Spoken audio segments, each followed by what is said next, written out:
So today I want to talk about vowels and how to support the vowel sounds for our students. The first question we have to ask is, what is a vowel? And I ask this question, and I can ask this question to teachers, and they'll say A, E, I, O, U. Sometimes Y. Every once in a while, someone will throw in a W, whatever. But the question still is, what makes those letters vowels? So if you look it up in a dictionary, the dictionary will say that a vowel is the unrestricted flow of air through the vocal cords. And that sounds great, but what does that really mean? We like to think of vowels as the breath of the word. I like to think of vowels as the breath of a word. If it's the unrestricted flow of air, it means that air is coming out. It's our breath. It comes out from our lungs, passing through the vocal cords, vibrating the vocal cords to produce a sound. And I ask kids, every kid will tell you, can you live without breathing? And they'll say no. And it's the same thing with words. Words cannot live without their vowels, without their breath. And then I demonstrate it this way. So if I have fallen down and I want someone to come to me and nobody's around, I need to call out and get someone's attention. And I'm going to call to them. And I'm going to say, oh, oh, oh. I can't get anyone's attention this way. It doesn't work. All I have to do is put in a vowel sound. And suddenly I am able to get all the help I need. I can say it loud, help. I can say it very long as I have breath. I can say this word, help. And the kids love doing that, right? We can see that the vowel allows us to have breath in our word. It allows us to give the word length and volume. I might try this word. Here we go. Your little brother is about to cross the street. A car's coming. What are you going to say? Can you save his life? Oh my goodness. So sometimes I tell kids that vowels save lives. The second I put a vowel in here, I can now save him. Stop. Get his attention. I can be loud. I can be long. My word now has breath in it. I can get his attention and he can stop. So vowels give the breath, the life in a word or a syllable.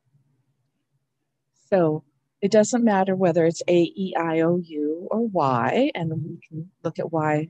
Y is sometimes a vowel and sometimes a consonant, or whether it's the O, the W and OW, or even the GH and IGH. If it's producing an unrestricted flow of air that vibrates our vocal cords, it's a vowel. Now, it gets really confusing because there are some consonants that are vowel-like, and that makes it confusing. But sticking to the basics here, these vowels are the most crucial for our students to learn, and they're the ones that give our kids the most difficulty. So, how can we support it? Here we go. When we introduce the 5 vowels, and knowing your students, whether you're going to introduce multiple sounds at one time or one sound at a time, we want to support our students so that they can hear the difference, they can produce the difference as they're reading and writing and speaking. And some kids have trouble actually hearing the difference, and that's a different issue. That takes more phonemic and phonological awareness. But starting at the point that they can hear the difference, we want to support their ability to produce those different sounds and remember which vowel makes each sound. So I like to connect it to the way that the vowel is written. And starting with short sounds, and we look at the way each vowel is written, And I like to teach very explicitly the letter formation. And I'll teach a clock letter starting at 2 o'clock up to the midline, down to the baseline, back to my 2 o'clock, and drop it like a rock. And in the written form, this letter is very open. You see that nice big open space here?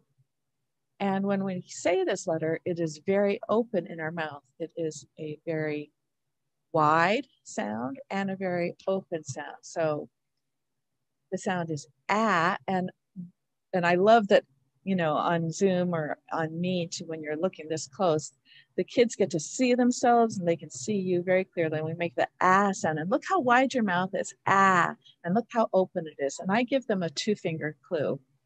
And I'll hold my 2 fingers up to my A, and I'll say, see, oops, if I can draw it in here. It's as open as 2 fingers, ah, right? So that looks, I'm going to remove that because that looks like the number 3 the way I have it drawn today. Get rid of that. Okay, but the next sound we look at, and the one that's most confused with, is the letter E that says ah. And I draw it, and I have my students draw it with a very flat line up and around. And I'll say, do you see? It's cut in half. It's not 2 fingers wide anymore. It's only 1 finger. Eh, eh. And you have about 1 finger space between your teeth. Eh. And they can see it. And we point it out on the paper. And we will do something where I'll say, I'm going to show you my mouth. You tell me which sound I'm making. And I'll do, and they'll say ah, and I'll say ah. They learn to distinguish it from seeing me. And then I ask them to do it. And I guess what they're saying. And we do it back and forth. And we learn to distinguish that ah is 2 fingers worth and eh is 1. So rather than do apple, and I know a lot of people do apple, I prefer to do ah to indicate that it is this wide open in their mouth, okay? And eh being 1 finger's width. The letter I that says eh, oh my goodness, no opening at all. Now, I know a lot of people do itch, and that works for some, and look at that, see, it's scratching, itch. We tend to have here in Hawaii, and I know in the Southwest, there's a lot of merge with the pen-pin merge. So this is less distinguishing for my students. So I'll say the is the 1 finger. Your mouth is open this wide, But the do you see that line on the this line here? It's just a line, and that's the line that your teeth make as you say eh. So when you say eh, keep your teeth right in a line. They don't have to touch, but they're so close, it looks like they're touching. Eh. And so I'll do the same thing where I'll say eh, and let them tell me by looking at my mouth what I'm making, and then we reverse. My student makes an and an eh, and we look at whether our mouth is open for an or our teeth are in a line for an eh. So again, the A is 2 fingers open, ah. The E is 1 finger open, and the I, the teeth are lined up, and then the ah, and the ah is it is also very open, but it's narrower than the ah. So ah is wider and ah is more in. So I will do a motion of putting my fingers in, ah, or at least 1 finger if I'm writing with the other, ah. And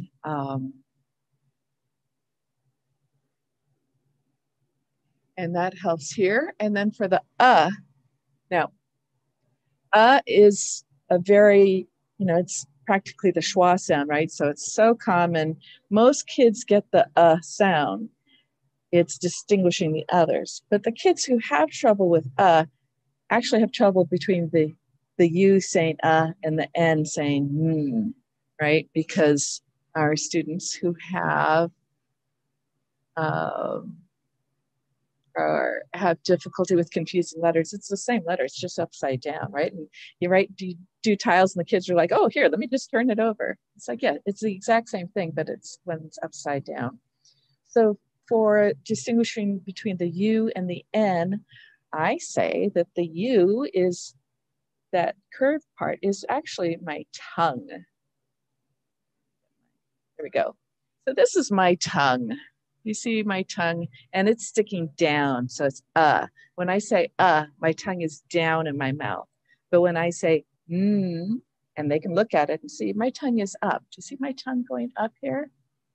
So is my tongue down at the base of my mouth, or is my tongue up at the roof of my mouth to say So for that, I have less problem with the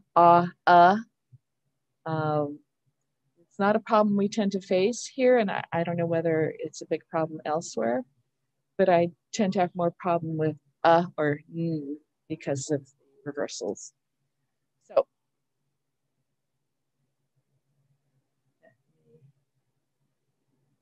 hear this.